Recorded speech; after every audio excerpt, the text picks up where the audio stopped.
Avez-vous déjà entendu parler d'une région occupée par les nazis qui a été libérée 4 jours après la fin de la guerre? Un grand territoire occupé, plus diffondu que l'Allemagne elle-même. Une région pour laquelle l'armée britannique a opéré le raid le plus dangereux et le plus ambitieux de toute l'histoire des forces armées royales. Un lieu qui figurerait parmi les priorités absolues de Churchill et Hitler. C'est l'histoire oubliée de la forteresse nazie. L'histoire de Saint-Nazaire.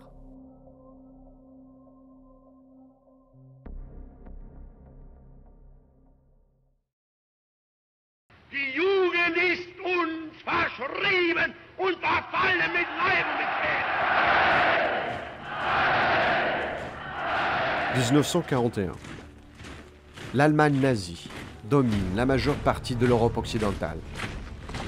La Norvège, le Danemark, les Pays-Bas, le Luxembourg, la Belgique, la France, mais pas encore la Grande-Bretagne. Afin de s'emparer des îles britanniques, les Allemands doivent mettre la main sur les mers. Techniquement, c'est impossible. Pour une raison très simple, les Britanniques possèdent la flotte la plus puissante du monde.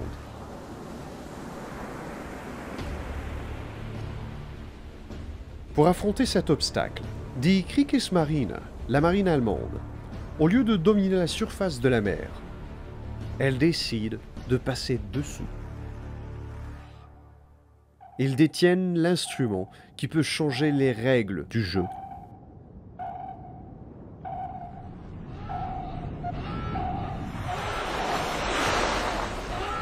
Les U-boats.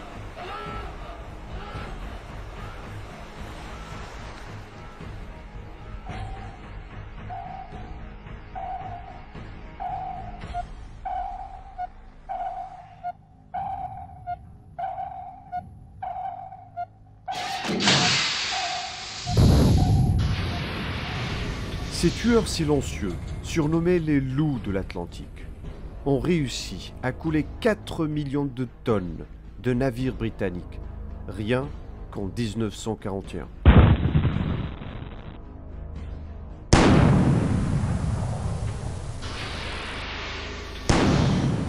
Dans ses mémoires, Winston Churchill a admis « La seule chose qui m'est vraiment effrayé au cours de la guerre, ce fut la menace des sous-marins allemands. »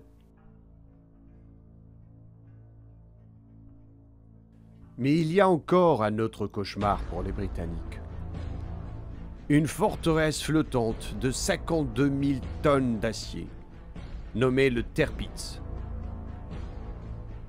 Après le naufrage de son navire jumeau, le Bismarck, le Tirpitz a été modernisé, galvanisé pour être la crème de la technologie allemande. Hitler l'appelait la fierté de la marine allemande. Churchill l'appelait la bête. À 55 km à l'heure, 250 mètres de long, il était plus rapide et plus gros que n'importe quel cuirassé britannique, avec sa supériorité de puissance de feu. Il pouvait vous couler avant même que vous ne l'ayez vu. C'était la pire menace maritime pour la suprématie britannique sur les mers. Et voici l'importance de notre site. Saint-Nazaire dispose de tout ce dont le Troisième Reich a besoin pour ses machines de guerre. Outre les ports bien équipés et l'emplacement stratégique, la ville française bénéficie d'une infrastructure unique qui a attiré l'attention des Allemands et des Britanniques. La cale sèche de Normandie. Mais pourquoi une telle cale est si importante? Le 24 mai 1941, La bataille de Détroit de Danemark a eu lieu entre les navires allemands, Bismarck et Prince Eugen, et les navires britanniques, Prince of Wales et le puissant HMS Hood. Hood, le meilleur bateau de guerre de la marine britannique, a été coulé. Le Prince of Wales a été endommagé et contraint de se retirer. Le Bismarck, victorieux de cette bataille, mais également endommagé, incapable de poursuivre sa mission, il se dirige vers le port français de Saint-Nazaire, qui est le seul port de la côte atlantique à disposer d'une cale sèche pouvant accueillir un navire de sa taille, la cale sèche de Normandie.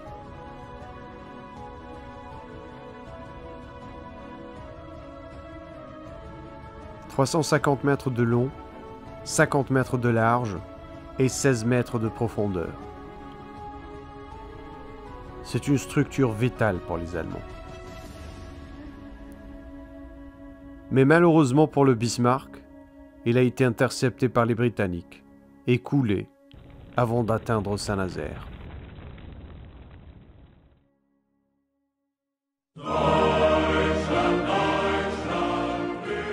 Lorsque le Tirpitz a été déclaré opérationnel en janvier 1942, les planificateurs du cabinet de guerre à Londres examinaient les scénarios potentiels si le Tirpitz échappait au blocus naval et atteignait l'Atlantique.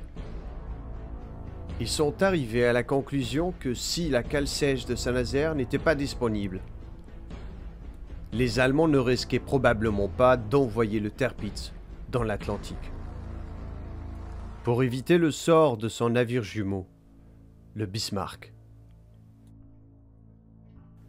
À quelques mètres de la cale, offrant une protection maximale à leur U-boat, la marine allemande a construit l'une de ces extraordinaires mégastructures. Un grand abri fortifié pour les sous-marins. Elle est l'une des 5 grandes bases sous-marines construites par le Troisième Reich en France occupée. Avant la Deuxième Guerre mondiale, Saint-Nazaire était l'un des plus grands ports de la côte atlantique de France. Lors de la bataille de France, l'armée allemande arrive à Saint-Nazaire en juin 1940. Le port est immédiatement utilisé pour des opérations sous-marines. En décembre de la même année, une mission de l'organisation TORT a inspecté le port pour étudier les possibilités de construire une base sous-marine invulnérable au bombardement aérien en provenance d'Angleterre. La construction a commencé en février 1941 avec 3 alvéoles, achevée en juin. De juillet 1941 à janvier 1942, 6 autres alvéoles ont été construites.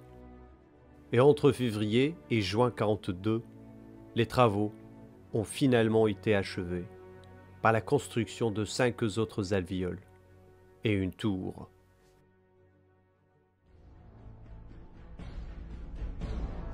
La base mesure 300 mètres de long, 130 mètres de large et 18 mètres de haut, pour une surface au sol de 39 000 mètres carrés et un volume de béton coulé de 480 000 mètres cubes. L'épaisseur du toit est d'environ 8 mètres, constituée d'un véritable millefeuille de dalles et protections, et se compose de 4 couches distinctes. La première, constituée de béton armé, mesurant 3,50 mètres. La deuxième, en béton et granit, fait 35 cm d'épaisseur. La troisième, à nouveau, en béton armé, de 1,70 m d'épaisseur. Et la quatrième, nommée Fangrost, constituée par la superposition des poutres croisées, 1,40 m de hauteur. Le toit est équipé d'armes anti-aériennes, de mitrailleuses et de mortiers.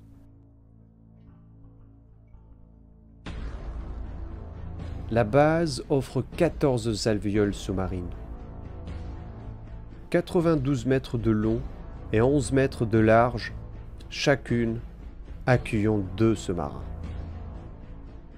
La base était équipée de 62 ateliers, 97 magasins de stockage, 150 bureaux, 92 dortoirs pour les équipages des sous-marins, 20 stations de pompage, 4 cuisines, 2 boulangeries, 2 centrales électriques, un réfectoire et un bloc opératoire. En réalité, c'est une ville dans une ville.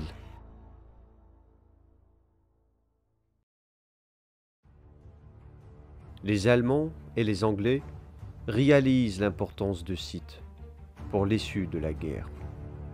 Hitler voulait le protéger par tous les moyens, tandis que Churchill ordonna sa destruction immédiate pour éliminer la menace posée par les U-boats et le Tirpitz. La région est protégée par le célèbre mur de l'Atlantique, une dense ligne de défense qui s'étend de la Norvège à la frontière espagnole. Près d'1 million de travailleurs français ont été enrôlés pour construire des milliers de différents types de bunkers et de fortifications, visant à empêcher tout débarquement britannique.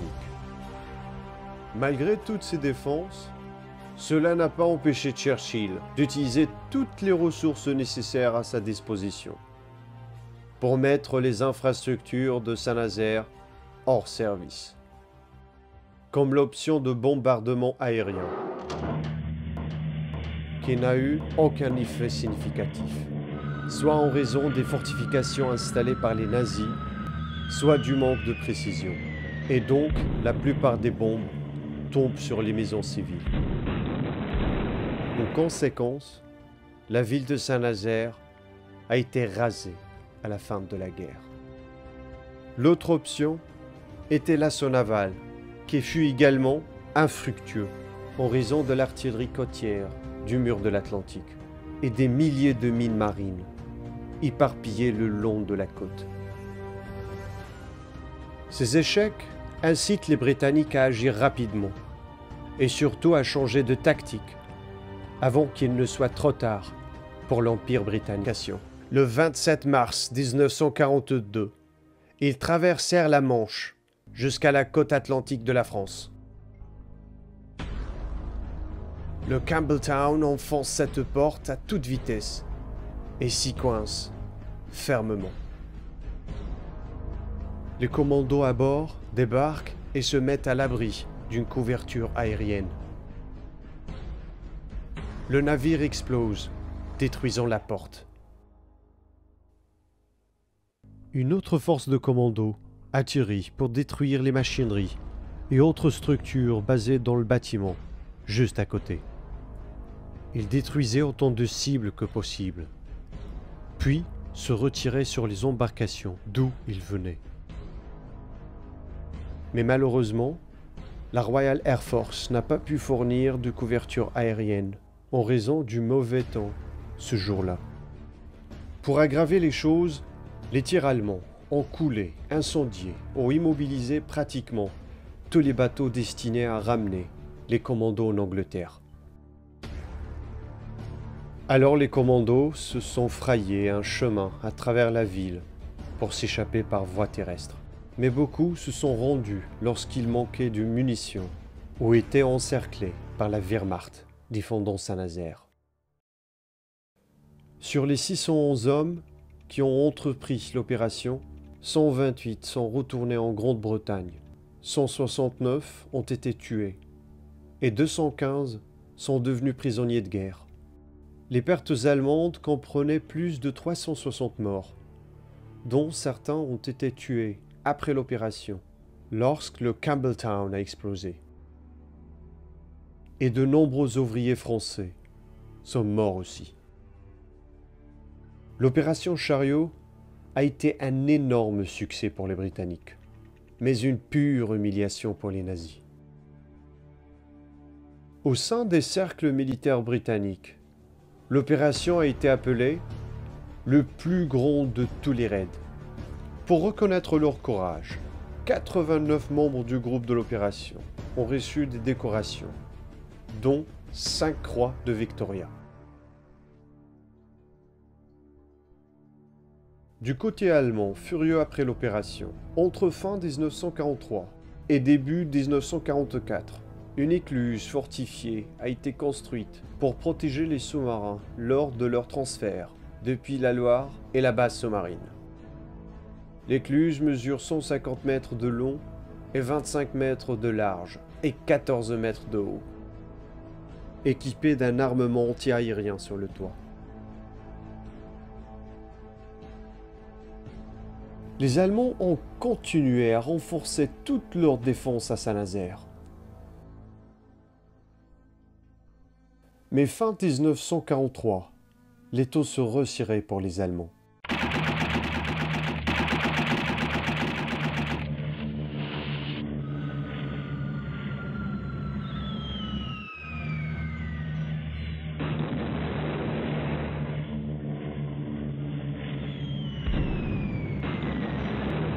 Le front de l'Est avec l'Union soviétique s'effondrait.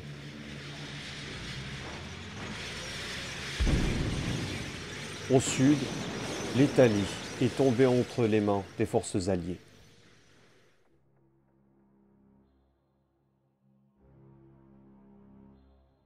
En janvier 1944, Adolf Hitler déclara que 14 lieux le long du mur de l'Atlantique seraient des forteresses, parmi lesquelles Saint-Nazaire, qui se tiendrait jusqu'au bout. Ce qu'on appelle Atlantic Festungen, les forteresses de l'Atlantique. La plupart des forteresses ont été capturées par les Alliés entre le début de l'invasion de la Normandie, en juin et fin octobre 1944.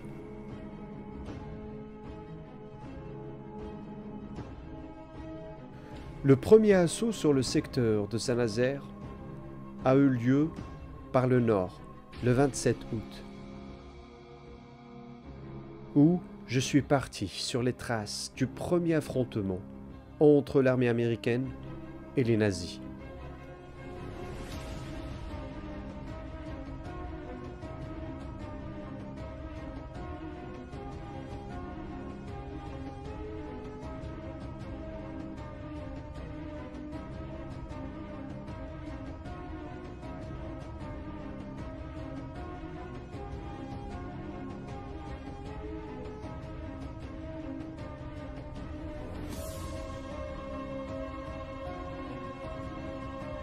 La force résistante allemande, capable de repousser les Alliés, en concentrant les forces, en bloquant les routes principales et en détruisant les ponts, comme ce qui est arrivé à ce pont dans le village de La Roche-Bernard.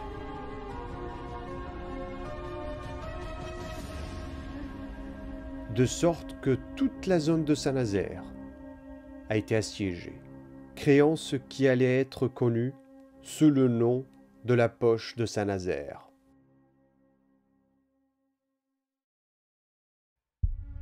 Cela a permis à la base sous-marine de continuer à fonctionner jusqu'au dernier jour de la guerre. Mais les choses se passent trop vite, ne laissant aucune option aux nazis.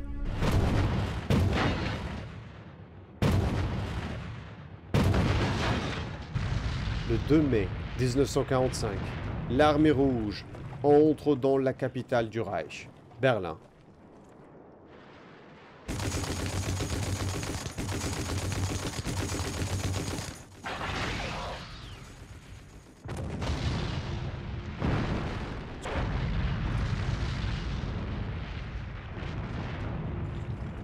Le 8 mai, le maréchal Keitel signe la capitulation inconditionnelle de l'Allemagne.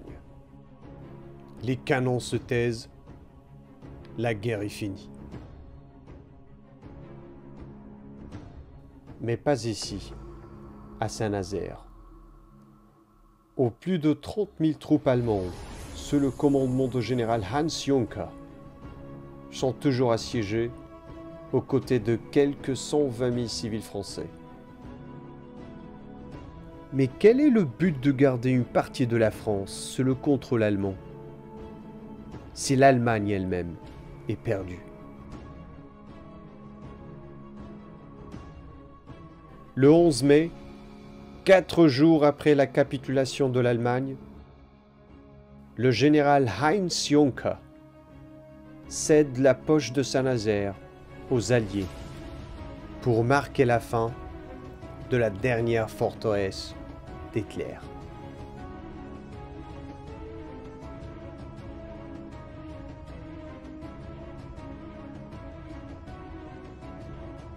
Aujourd'hui, Saint-Nazaire n'est pas moins important qu'hier. C'est ici que sont construits les plus gros paquebots et avions du monde.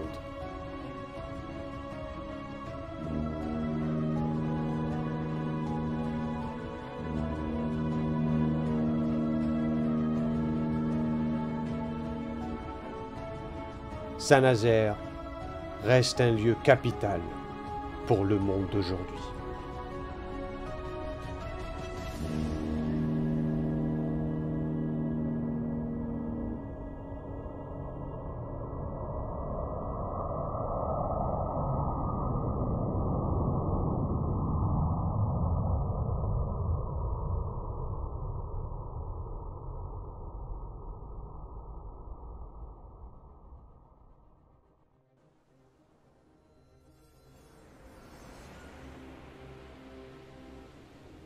If you like our story, please don't hesitate to subscribe, so we can make new stories with new forgotten spots.